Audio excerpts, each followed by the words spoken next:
Við erum stödd rétt austur af Hvolsvelli með krökkum úr Hvolsskóla. Hvað í gangi hérna? Hvað eruð þið að gera? Við erum að mæla hérna, við settum áburðartegundir og við erum að mæla hvað virkar best á þetta land hérna. Og hvernig ganga mælingarnar? Bara vel.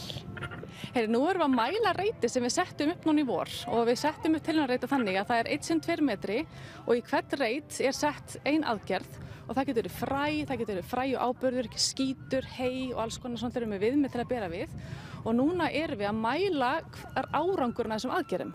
Þannig að við erum að setja pinna niður og bara mæla hvað lendir pinnin á og með þessu getum við fundið út bara tegundasamsetninguna og hvað er mikið búið að vaxa í reitunum. Þetta er svona punktmælingar á sniði. Og hvað eru þið búin að finna núna í þessum reiti í dag? Við erum búin að finna steina, skít og hundasúru. Og hvernig var þessi reitur þegar þið skildu við hann núna í vor? Munið eitthvað hvernig hann var? Steinar. Þannig að gróðurinn sem við sjáum í honum núna, hann var ekki hérna í vor? Nei. Hvaða áburður virðist virka best? Það virðist vera að kúaskíturinn virki best.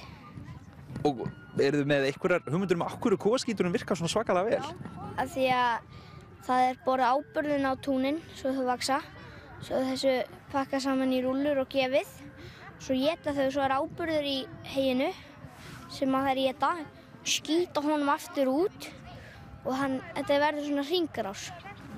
En þetta er verkefni sem tekur einhver ár, þannig að þið komið hérna aftur á næsta ári og kíkið aftur á. Hvernig haldið þetta verið þá? Bara, ég veit það ekki, bara einhvern veginn svona bara allt í grasi, held ég. Já, við fengum arf í þetta verkefni sem var henni skilir til þess að græða upp land á örfokalandi á Suðurlandi. Það ákveða bara gera verkefni stærra og bara búa til skólaverkefni, fara í samstarf við Landgræðslu ríkisins og bara búa til risastórt fræðsluverkefni bara landeyðingu, loftslagsbreytingar, vistheimt og bara endurheimt þessar vistkerfa sem við erum að tapa í Íslandi. Sko, við hugsum þetta sem langtímaverkefni.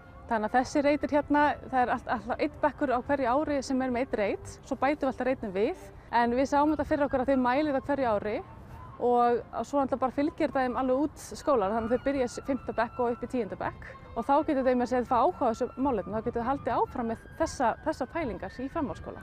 Við sjáum fyrir okkur að þetta séu bara vísindamenn framtíðarinnar. Þetta er bara, og meira þess að krakkar sem hafa eiginlega engan áhuga. Þau allt í hennu bara fá áhuga.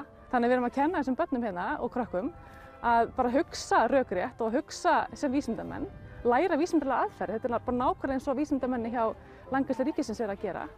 Þannig að við erum með svona smá búðir fyrir litla vísindamenn og þeim finnst þetta æðislegt.